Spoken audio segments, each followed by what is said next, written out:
사인을 받아야 설교를 할 수 있어요.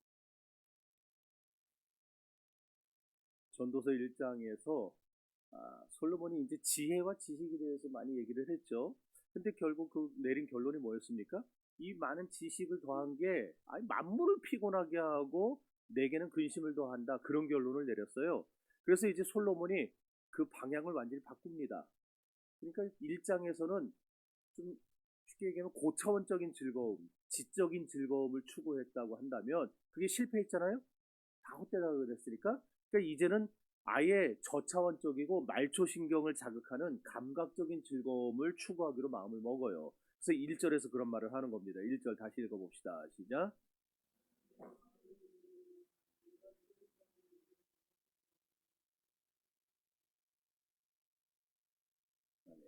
그럼 우리식으로 표현하면 공부해도 안 되고 지혜를 짜내도 답이 없다면은 아이고 차라리 즐기며 살자 이겁니다.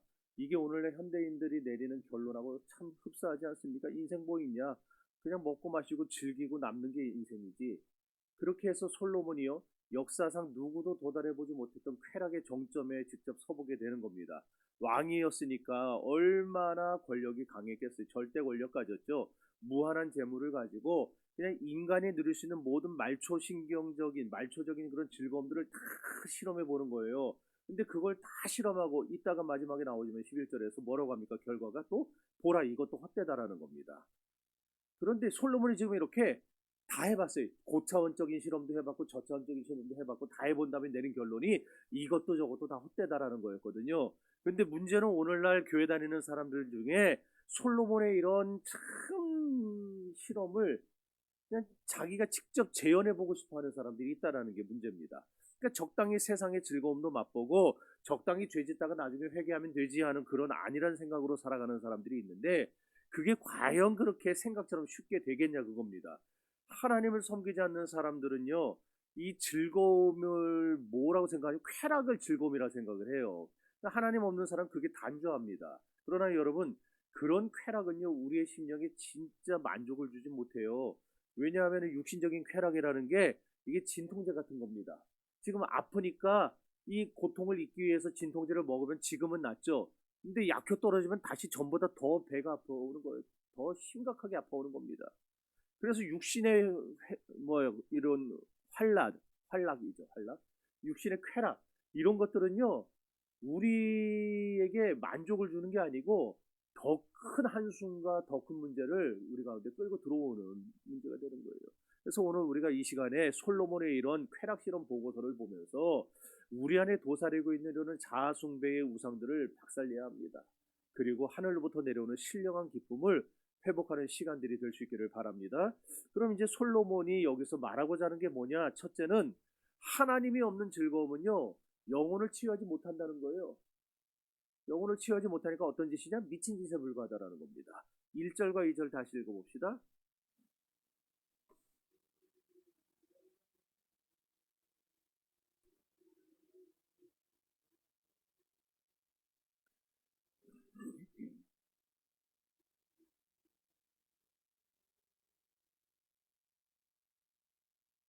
네.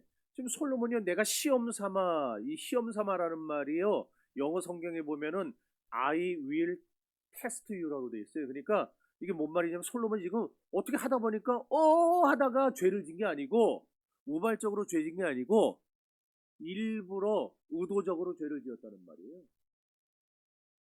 그러니까 죄로 인해서 부패한 인간의 마음은요, 거룩한 즐거움 대신에 언제나 감각적인 쾌락으로 영혼의 공백을 메우려고 듭니다. 그러니까 하나님 떠난 사람들 보세요. 끝이 다 어디로 가는가? 다 육신의 쾌락으로다. 이단 사이비의 끝이 어딥니까? 결국 그런 육체적인 그런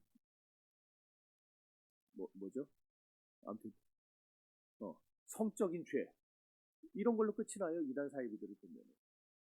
근데 그런 육체적인 쾌락이 뭐와 같으냐? 바닷물을 마시는 것과 같은 거예요. 2절에 보시면은요, 여기 보면 잔치를 벌이고 어? 내가 시험 삼아 너를 즐겁게 하리 너는 낙을 누리라. 근데 그게 미친 것이라 희락에 대하여 이게 무슨 소용이 있는가? 미친 것, 여기 매홀랄이라는 단어인데 이거는 무모하고 광적인 상태를 말합니다. 그러니까 여러분 목적 없는 웃음, 하나님 없는 유희는 결국 자기 자신을 파괴하는 광기일 뿐입니다. 맞아요. 그러니까 하나님이 없이 쾌락에 빠져서 방종하는 사람은 제정신이 아닌 거예요. 우리가 개그 프로그램 보면 웃기죠. 또 술자리에 가서 막 떠들고 하다 보면 또 웃깁니다. 그렇다고 해서 우리 진통의 영혼의 진통이 사라지느냐? 안 사라져요. 술 깨고 나면은 우리가 성적인 죄를 짓고 나면은 그때는 정신 못 차리고 죄를 짓지만 깨고 나면은 더 허무하지 않습니까? 뭐 여러분들 안 해봤으니까 모르겠지만은 그럼 또 눈이 또 그렇죠. 그럼 목사님 해봤느냐? 그런 식으로 따지고 들지 말고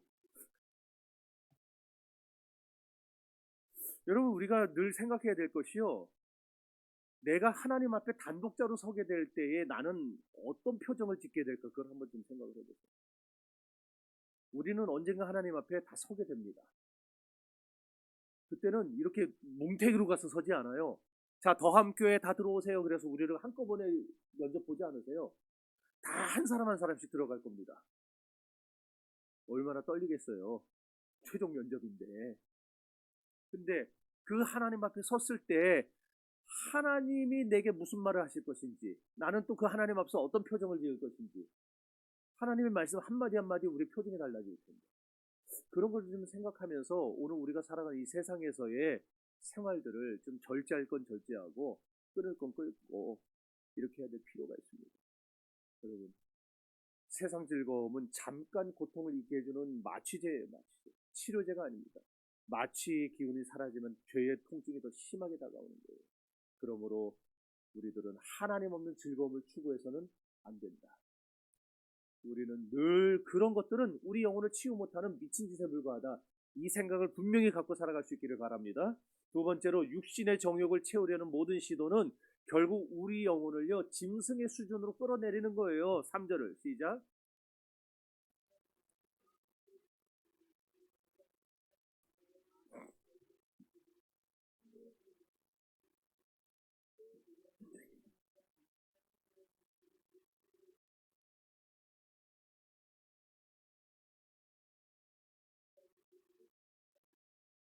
아멘. 여기 내가 내 마음으로 깊이 생각하기를 그랬단 말이에요. 솔로몬이 지금 이게 뭐냐면 굉장히 오만한 태도입니다.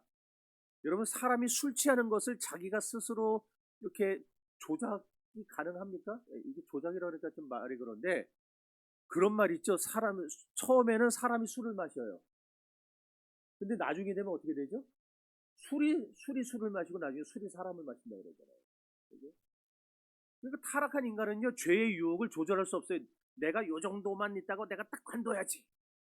그건 내 생각이고 죄의 발을 들어놓기 시작하면은요 나도 모르는 사이 그게 싹 나를 다 젖게 만듭니다. 그러니까 아예 안 가는 게 상책이에요. 아예 안 가는 게. 저는 이렇게 비 오면은요 우리 집 사람하고 걷다 보면 우리 집 사람 항상 나를 챙겨요. 웅덩이가 있잖아요. 나는 그런 거 신경 안 쓰고 막 걷거든요. 그냥 막 걸으면 막 신발에 물 들어오고 바지 젖고 그러니까 자꾸 나를 이리 밀었다 저리 밀었다 주사에 나는 거 하다 보면 물 웅덩이 안 가면은요 뽀송뽀송하게 들어옵니다 집에. 근데 물 웅덩이를 밟고 다니다 보면 집에 들어오면은 왜 이렇게 됐지? 그렇게 되는 거예요. 내가 그렇게 되고 싶어서 된 게 아니라 가까이 하니까 그렇게 되는 거예요. 가까이 하니까. 마찬가지예요. 지금 솔로몬이 죄의 유혹을 조절할 수 있는 것 같은 교만한 마음을 지금 가져요. 내 마음을 지혜로 다스리면서 술로 내 신을 즐겁게 할까? 그러니까 자기는 얼마든지 나는 조절할 수 있어. 그런데 아니에요. 술에 취하고 그래 보면요 사람의 이성은 온데간데 없어집니다. 짐승 같은 본능만 남게 되어 있어요. 여러분 세상 사람들이 내가 들었는데 이게 요즘도 아니고 예전 일이래요. 세상 사람들이 술 마시면은 옷 벗기 게임이라는 걸 한답니다. 뭔지 아세요? 모르죠? 안 마시니까 모르는 거예요, 여러분들은. 옷 벗기 게임이라는 게 뭐냐면 술을 마시기 힘들면은 대신 옷을 벗는 거예요, 하나씩. 근데 어떤 사람은요, 일부러 분위기 맞추기 위해서 뭐 일부러 틀리고 술 못 마시는 척하고 옷을 벗는 사람도 있다고 하는데, 어쨌든 문제는 그렇게 술이 몇 잔 돌아가고 나면 그다음부터 어떻게 되는지 아세요? 범죄하기 이전에 에덴 동산 같이 돼버린 겁니다. 왜? 죄다 벗은 거예요, 죄다 벗은. 거기서 문제가 안 터지겠어요? 거기서 죄가 안 일어나겠냐고요. 내가 조절하겠다고요? 세상은 지금 미쳐 돌아가고 있어요. 오늘날 교인들 중에 스트레스 받는다고 술, 담배 손대는 사람들이 있어요.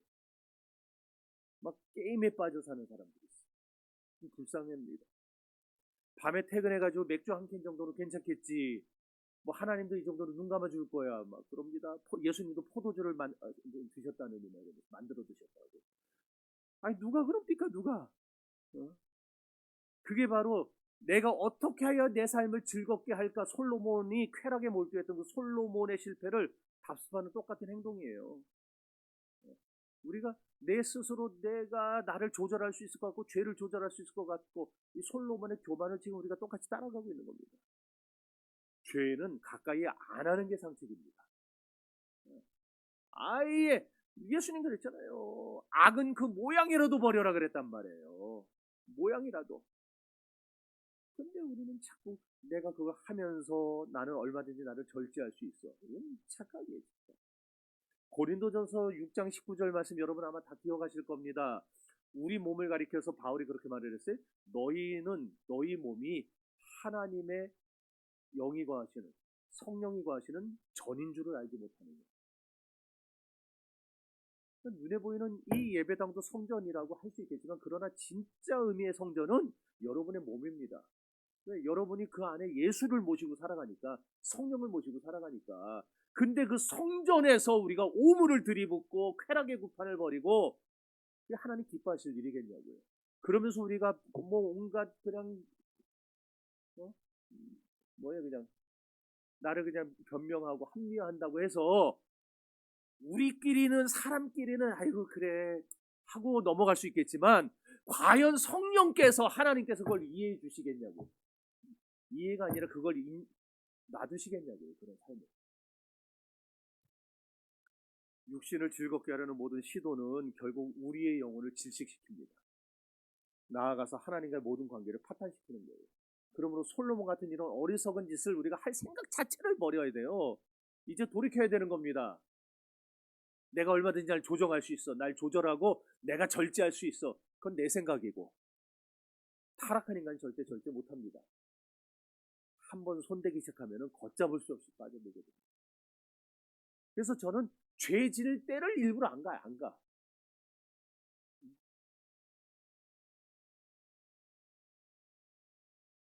저는 여러분이 하고 있을 때나 저 혼자 있을 때나 제가 어제도 구청에서 이제 교육받고 돌아오는데 독산사동에 이제 그 공무원이에요. 제 차를 타게 됐어요. 근데 이 여자분이 용감하게 앞자리를 따가지고 문을 탁 여는 거예요. 내 차를. 그래서 내가 바로 뭐라 하냐면 뒤에 앉으세요. 뒤에 앉으세요. 그랬더니 이러더니 뒤로 앉는 거예요. 네. 지금까지 차를 타는데 차를 태워주는데 뒷자리에 앉으라 그러는 사람은 저를 처음 봤대요. 왜 뒷자리에 앉으라 그러는지. 너무 예뻐서 그러시다고. 뒤에 타세요. 뒤에. 셋째로 자기 이름을 위해 쌓아올린 업적과 소유는요. 죽음 앞에 서게 되면은 죄다 무너집니다. 사상누각이라는 말 아시죠? 견고한 것 같지만 그냥 후루루 무너져 버리는 거예요. 4절에서 8절 읽어봅시다.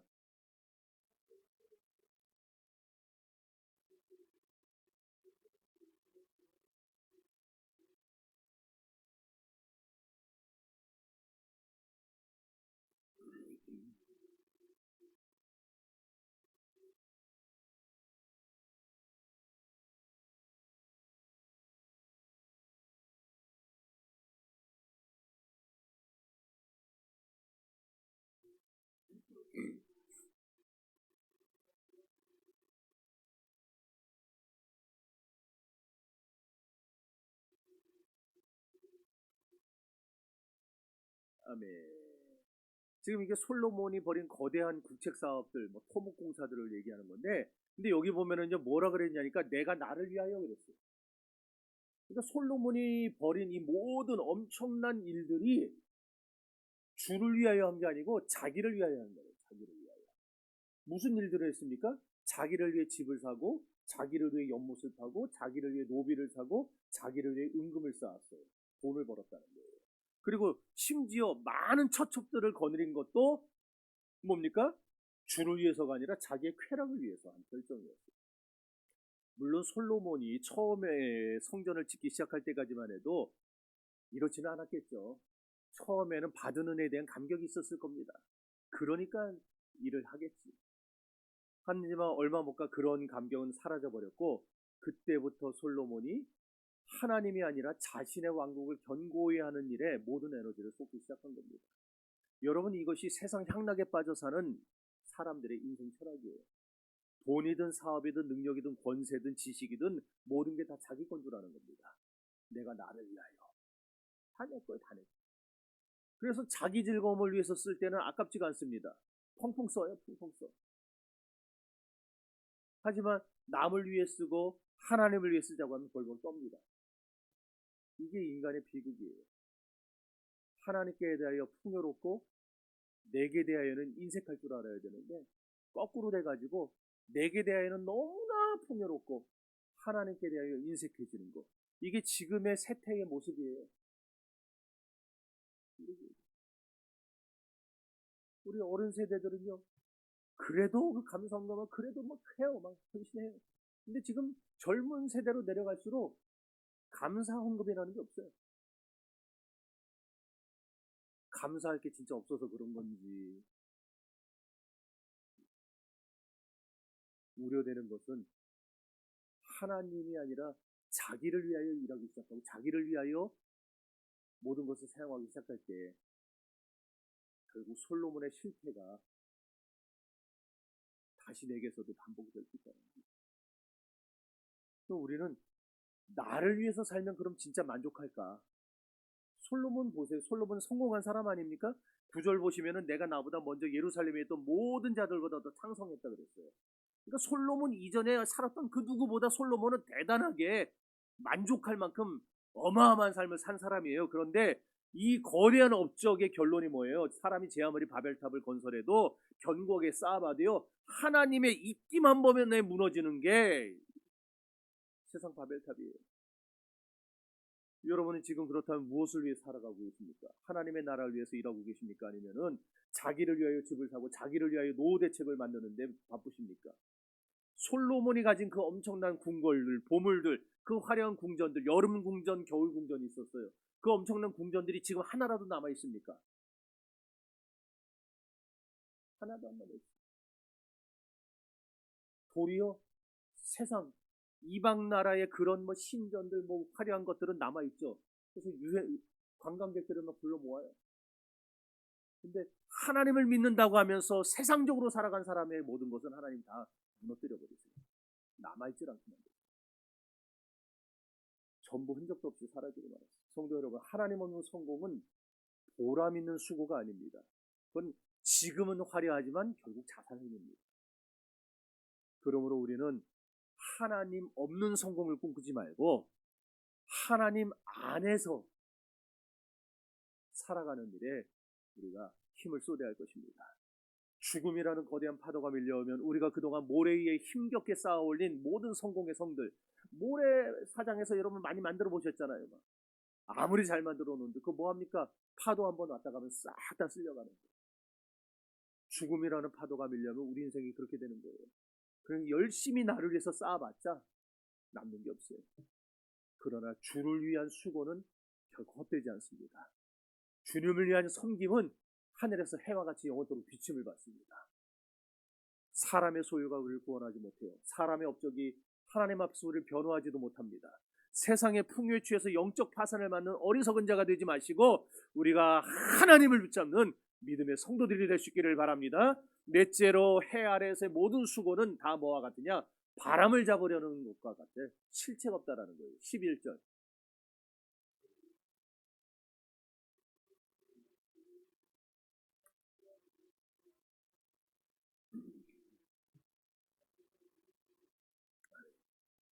11절은요, 솔로몬의 쾌락 실험의 최종적 결론이에요. 따라합시다. 그 후에 내가 생각해 본즉.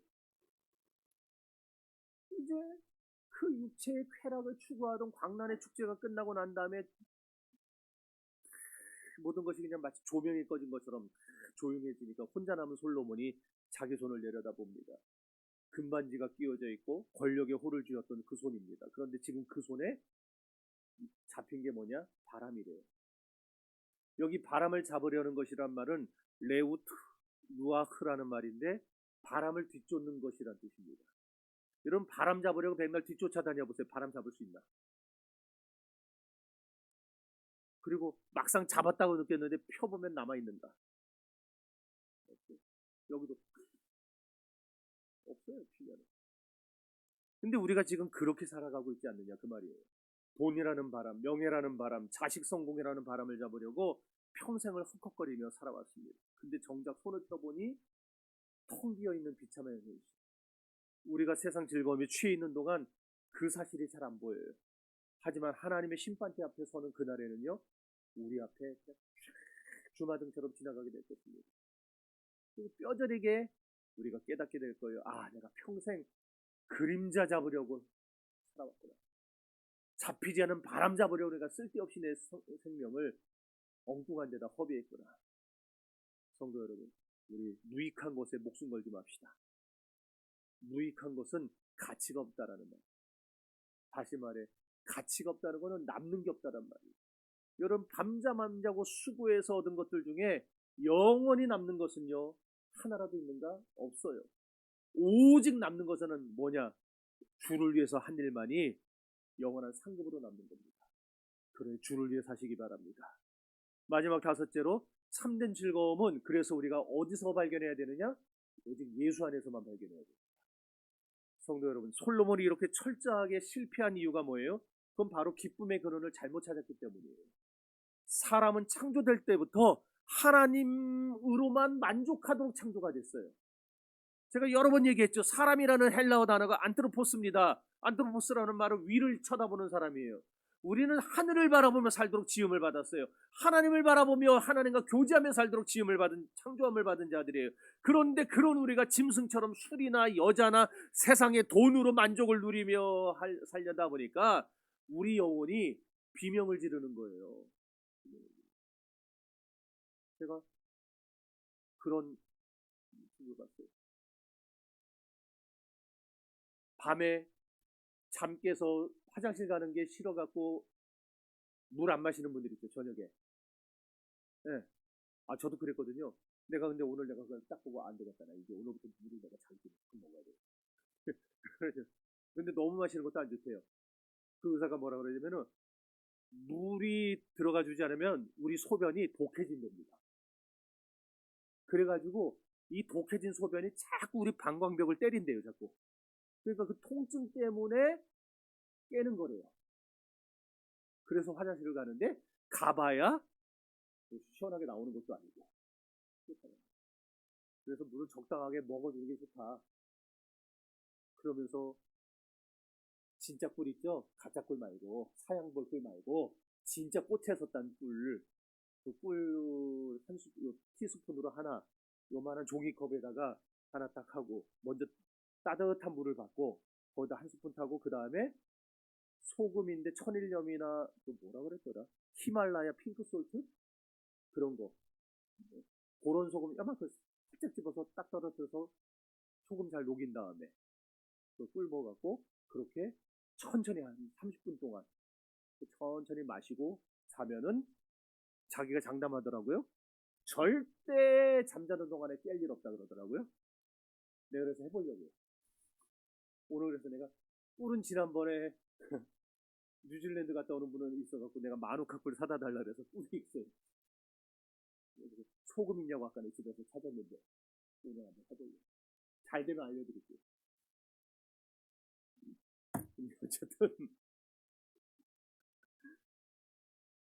내가 그 얘기 하려다가 내가 지금 이게 튀어나온 소변이 독해지니까 우리 방광을 때리니까 우리 방광이 아파서 비명을 질러서 깬다고 그러더라고요, 의사가. 이거 준비하면서 그 생각이 딱 떠오르네요. 우리가 하나님으로만 만족하도록 지음을 받았는데 하나님 아닌 것으로 자꾸 만족하려고 하니까 우리 영혼이 질식할 것 같거든요. 죽을 것 같거든요. 그러니까 영혼이 소리를 지르는 거예요. 믿습니까? 그러니 우리는요, 우리 영혼에 진짜 기쁨을 주는 걸 찾아야지, 기쁨을 주는 척하는 가짜들을 찾으면 안 되는 겁니다. 그리고 우리 영혼에 진짜 참된 만족을 주고 참된 기쁨을 주는 분이 누구냐? 예수 그리스도입니다. 우리의 참 기쁨은 세상에 있지 않아요. 오직 하나님께 있습니다. 그래서 시편 100편은 선포합니다. 여호와가 우리 하나님이신 줄 너희는 알지어다. 그는 우리를 지으신 자시고 우리는 그의 것이니 그의 백성이요 그의 기르시는 양이로다 그랬어요. 우리가 하나님의 소유라는 사실을 깨닫게 될 때에, 그리스도와의 연합이 온전히 이루어질 때 우리에게 비로소 참된 안식이 몰려오는 줄 믿으시기를 바랍니다. 내가 내 인생의 주인이 되어서 나를 즐겁게 하려고 할 때는 지옥의 연속입니다. 그러나 그리스도가 내 인생의 주인이 되어 나를 다스리실 때는 광야에 던져질지라도 우리에게선 찬송이 튀어나옵니다.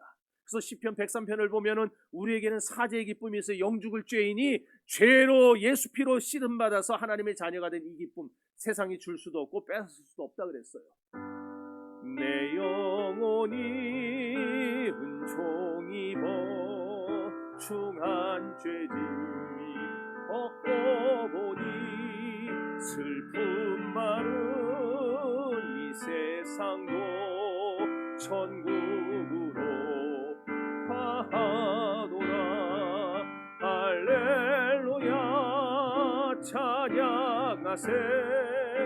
내 모든 죄 사함받고 주 예수와 동행하니 그 어디나 하늘나라. 할렐루야. 이 찬송이 오늘 우리의 고백이 되기를 바랍니다.